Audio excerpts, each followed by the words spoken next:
श्री सीताराम नमः। श्री राधे श्याम नमः। उमापति महादेव की जय। श्री गुरुवे नमः। श्री हनुमते यहाँ विराजिए। सब संतन की जय, सब भक्तन की जय। जय जय सीताराम। श्याम। श्री हरिवंश, श्री हरिवंश, श्री हरिवंश। 15वां बेटा। हाँ जी, हाँ जी, एक मिनट, ये मेरा हेडफोन पे लग रहा है। आवाज सुन रही? हेलो। हाँ तब बेटा बिल्कुल सुन। राम राम जी, राम बिल्कुल क्लियर है। राम राम जी दीना चाची। राम राम जी, जय जय। राम राम जी, सबको राम हरे राम। कृष्णा, सबको राम राम जी। श्लोक संख्या नंबर सबको राम राम। राम। श्लोक संख्या राम राम नंबर जी, राम राम सबको। राम राम जी। श्लोक संख्या नंबर 5, अध्याय 15, पुरुषोत्तम योग। जो झूठी प्रतिष्ठा, मोह तथा कुसंगति से मुक्त है, जो शाश्वत तत्व को समझते हैं, जिन्होंने भौतिक कामनाओं को नष्ट कर दिया है, जो सुख तथा दुख के द्वंद्व से मुक्त हैं और जो मोह रहित होकर परम पुरुष के शरणागत होना जानते हैं, वो उस शाश्वत राज्य को प्राप्त होते हैं। यहाँ पर बड़ा क्लियर उन्होंने बोला हुआ है, जो मोह रहित होकर परम पुरुष के शरणागत होना जानते हैं, जिनको पता है कि कोई और ऑप्शन नहीं है परमात्मा को सरेंडर किए बगैर, वो उनकी बात कर रहे हैं, वो उस शाश्वत तत्व को प्राप्त करते हैं। मतलब कि जब हम समझ जाएंगे कि हमारी लाइफ में जो कुछ भी हो रहा है वो परमात्मा की मर्जी से हो रहा है और किसी की भी मर्जी से नहीं हो रहा, और जो कुछ होना है वो होना ही है, कोई अदर ऑप्शन ही नहीं है, तो फिर हमारी एक्सेप्टेंस हो जाएगी भगवान जी के लिए, और हम वो पात्र तैयार हो जाएगा भगवान जी के गोलोक धाम की एंट्री के लिए। जय जय सीताराम, जय जय राधे श्याम। श्लोक संख्या नंबर 15 हमने कल करी थी, 14 करी थी शायद, 14 करा था, नहीं 15 कर लिया था, दुखालय शास्त्र। एक बार फिर से पढ़ते हुए अगले पर जाती हूँ। परम सिद्धि को प्राप्त महात्मा जन मुझको प्राप्त होकर दुखों के घर एवं क्षण भंगुर पुनर्जन्म को नहीं प्राप्त होते। यहाँ भगवान जी बोल रहे हैं कि धरती में जीवन को क्षण भंगुर भी कहा जाता है। एक क्षण में सब कुछ नष्ट हो सकता है, कोई प्रिडिक्शन नहीं है, कोई श्योरिटी नहीं है कि सब कुछ हमारा लास्ट करेगा, सब कुछ टेम्पररी बेस पर चल रहा है। जैसे ब्रह्मा जी एक आंख झपकाते हैं तो 1 साल बीत जाता है, वैसे ही संसार के दुख कभी भी हमको घेर सकते हैं, इसीलिए इसको दुखालयम शाश्वतम कहा गया। जो अपना कर्तव्य कर्म पूरी निष्ठा के साथ श्री कृष्ण को स्मरण करते हुए करते हैं और जो कर्तव्य परायण है, उनको परम सिद्धि मिलती है। उन्हें परमात्मा महात्मा के नाम से कहते हैं। क्यों? क्योंकि वो ज्ञानी है, वो परम तत्व को जान चुके हैं। ऐसे ज्ञानी लोग ईश्वर की रियलिटी को जानते हैं और ज्ञान और विज्ञान से भरपूर होकर परमात्मा की तरफ चलते हैं। भगवान जी कह रहे हैं, वो ऐसे व्यक्ति पुनर्जन्म को प्राप्त नहीं होते।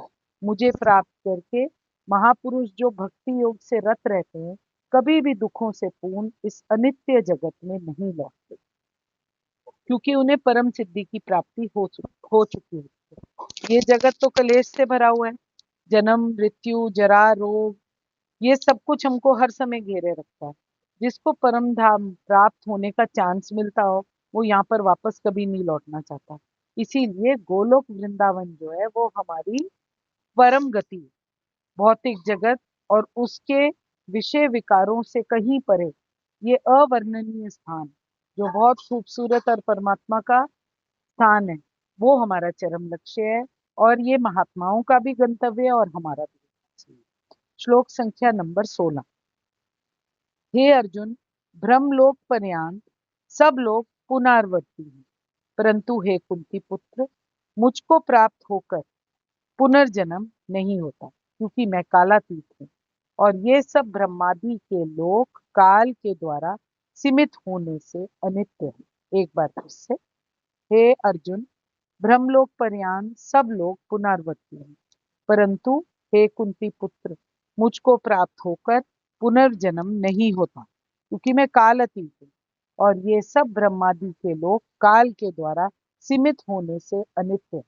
भगवान जी यहाँ पर ब्रह्मलोक के बारे में बात कर रहे हैं और ये हिंट दे रहे हैं अर्जुन को कि जो ब्रह्मलोक है वो भी अनित्य है, वो भी सॉरी ब्रह्मलोक भी है जो भी एक सीमित है, वो भी जो काल के द्वारा कभी भी काल की चपेट में आ सकता है। भगवान जी ये हिंट हम सबको दे रहे हैं। इस जगत में सर्वोच्च लोक से लेकर निम्नतम सारे लोग जो हैं वो दुखों के घर हैं, जहाँ जन्म और मरण का चक्कर लगा रहता है। भगवान जी कह रहे हैं, हे कुंती पुत्र, जो मेरे धाम को प्राप्त कर लेता है वो फिर कभी कहीं जन्म नहीं। यहाँ पर अभी पीछे उन्होंने बोला कि इस शरीर रूपी दुखालय से वो ही बच सकता है जो परमात्मा को अपने हृदय में स्थापित कर लेता है। जो भगवान को नहीं पाता वो अपने पुण्य कर्मों से ब्रह्मलोक पहुंच जाता है। जो भगवान जी को नहीं पाता वो पुण्य कर्मों से उच्च लोकों में चला जाता है, जैसे ब्रह्मलोक, इंद्रलोक, चंद्रलोक, वहां चला जाता है। इसीलिए इन सब के अंदर एक टेम्पररी फेज होता है, जितनी देर के लिए वहां रुका जाता है। जैसे एक 5 स्टार अरेंजमेंट होता है, थोड़ी देर के लिए हम वहां जाते हैं, जब हमारे वहां पुण्य पूरे हो जाते हैं फिर हमको वापस जगत में भेज दिया जाता है। 5 स्टार अरेंजमेंट को जितनी देर हम इंजॉय कर सकते हैं उच्च लोकों में। पर बात यह है कि उसके बाद हमारी बाहें बाहें फैलाए हमारे लिए कौन खड़ा हुआ है? यही दुखालयम शाश्वतम जगत, यहीं पर हमें लौटना पड़ता है। ये आना जाना हम कब से कर रहे हैं और हमें इस बात का स्मरण भी नहीं है, हमें पता भी नहीं, क्योंकि परमात्मा इस बात की स्मृति हमको नहीं देते।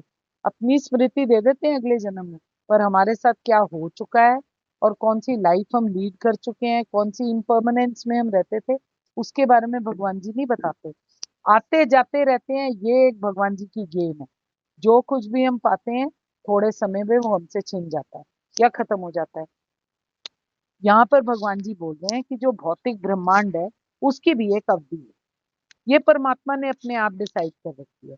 और ये जो हम सब कल्पों के चक्र के नाम से जो हमको पता है, इसकी मैं अभी तो 2 मिनट में वर्णन करती हूँ। कल्प के चक्कर में बता रहे हैं, एक कल्प ब्रह्मा जी का एक दिन है।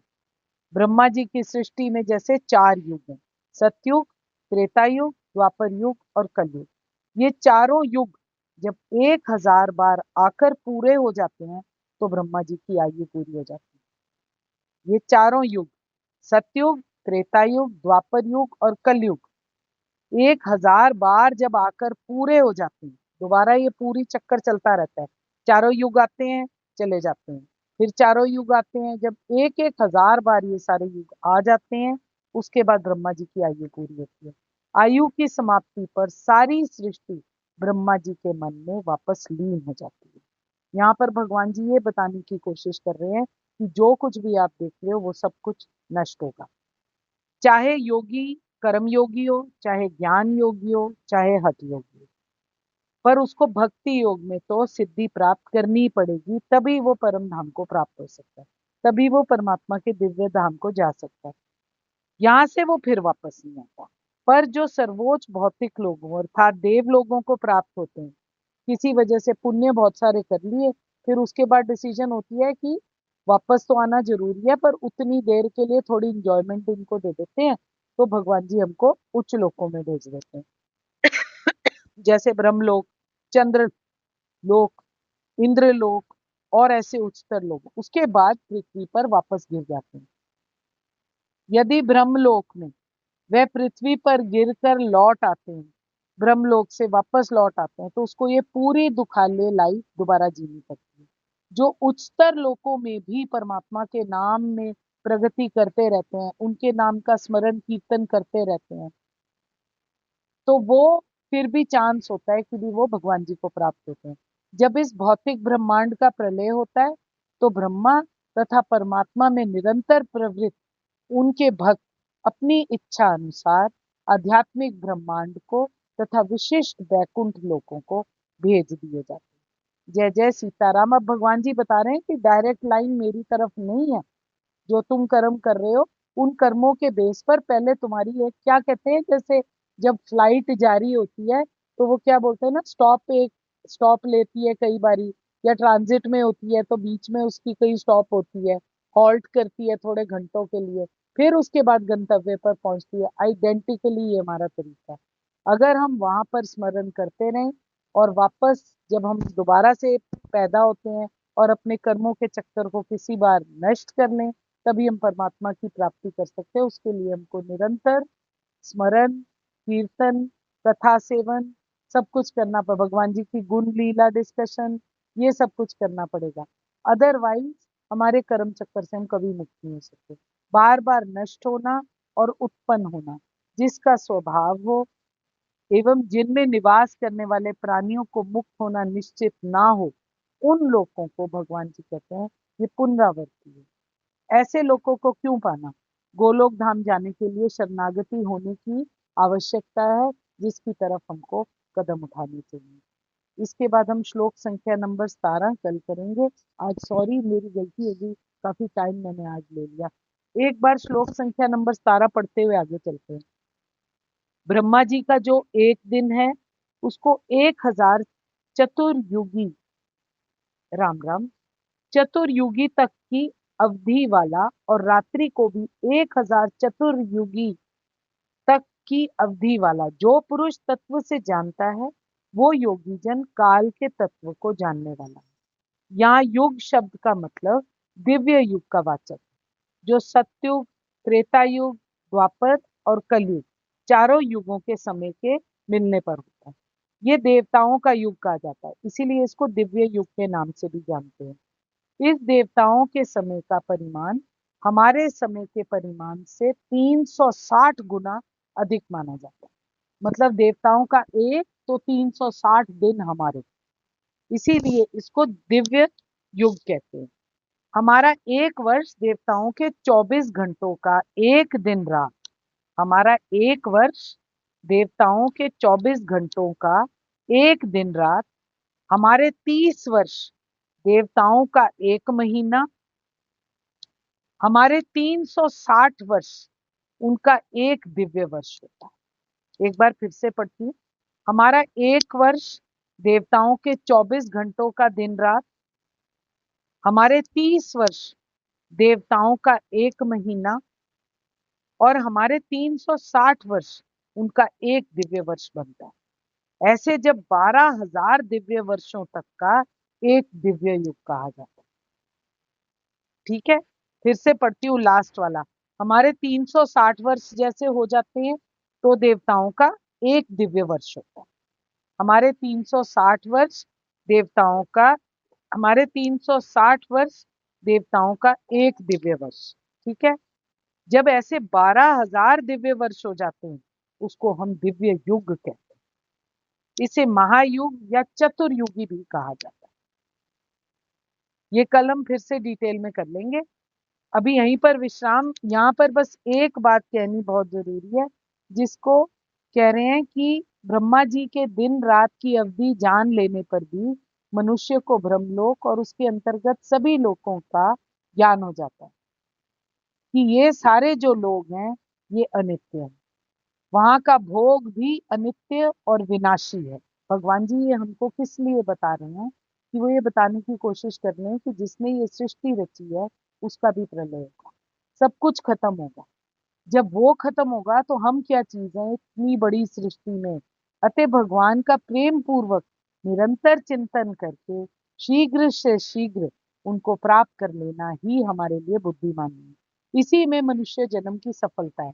जो हमने पहले बात करी थी कि शरणागति के सिवाय हमारे पास कोई और ऑप्शन नहीं है।